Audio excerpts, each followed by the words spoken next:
Honorable guest panelists, fellow panelists, including forum coordinator Dr. Ambika Adhikari and moderator Khagendra Adhikari. I'm greatly honored to be part of this panel discussion where I'm calling remotely from Vancouver, which is located in the traditional lands of Coast-Salish peoples. I would like to talk about organizational outlook of Nepali diaspora organizations in America. In the sociological context, it seems very important for us to enter a discourse on envisioning a broadly ideal but pragmatic social outlook for them. It's mainly because of our unique characteristics we bring from the past to respond to the question of our contemporary social consciousness. I will be specifically exploring our organizational social outlook in the areas of prosperity, physical health and emotional well-being, social justice, and cultural safety. Talking about prosperity, prosperity is rather a broad term to cover human flourishing. However, I'm focusing here on the prosperity issues in terms of our own livelihood. Nepali diaspora had been arriving in Americas in a significant number rather in more recent decades, especially since the latter half of the last century. Majority of the arrivals in Americas prior to 1990s were those who came here for the pursuit of higher education.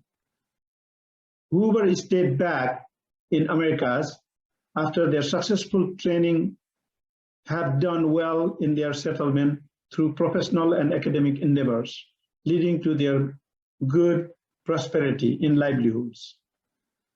After democratic movement of Nepal in early 1990s, Nepali diaspora began arriving in large number for all kinds of varied reasons. As a result, the prosperity has been also varying from low to high in a broad spectrum of livelihoods. The achievements in prosperity have been largely at individual level, while the collective prosperity of Nepalese as a single community and its organization has been still at its infancy. More recently, a few isolated community initiatives for investments have been emerged. For example, over 100 families of Nepali community joining hands in acquiring land lots for envisioned community ventures for future prosperity was initiated in British Columbia province of Canada in 2021. Health and well-being.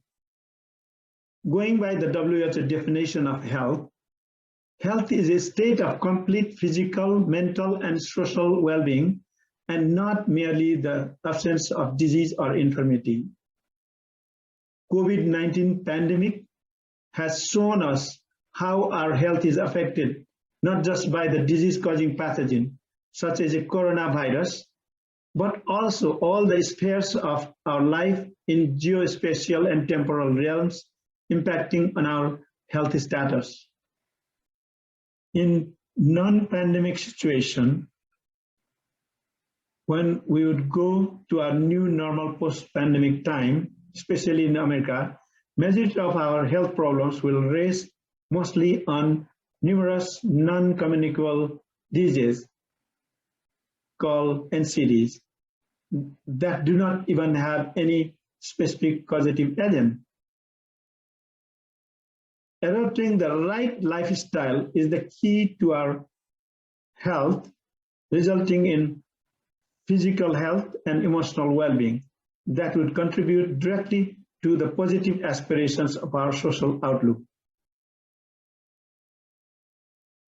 Talking about our awareness and practices in social justice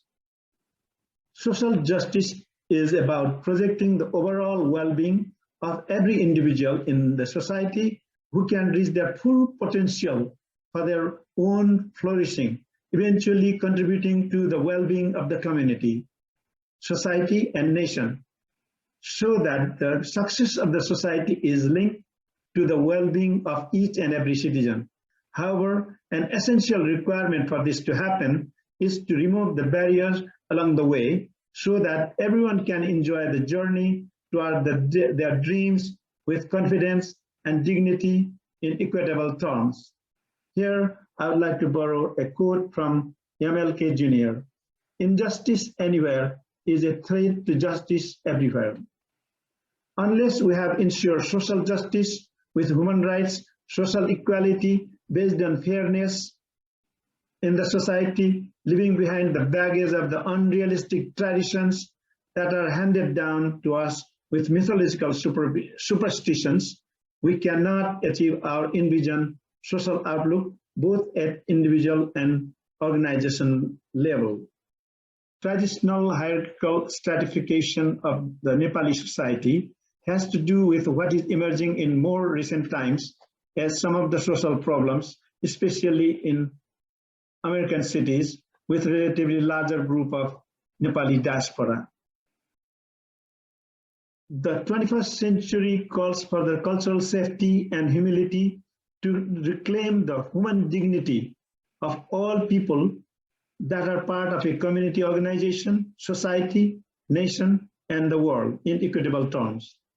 Especially in healthcare settings, it has now been the norm in several countries, including Canada, that healthcare providers ensure cultural safety for their indigenous clients who are in contact with them. Likewise, applying more broadly, each community and its organizations should ensure that every person should feel culturally safe with dignity when interacting with each other in everyday life, being free from fear of any discrimination or hate. In conclusion, prosperity, health and well-being, social justice, and cultural safety are some of the considerations for our organizational social outlook that need to be integrated in our individuals' lives' existential realities, as well as collectively for a diasporic community and organizations in Americas. Thank you. Dhanyavad.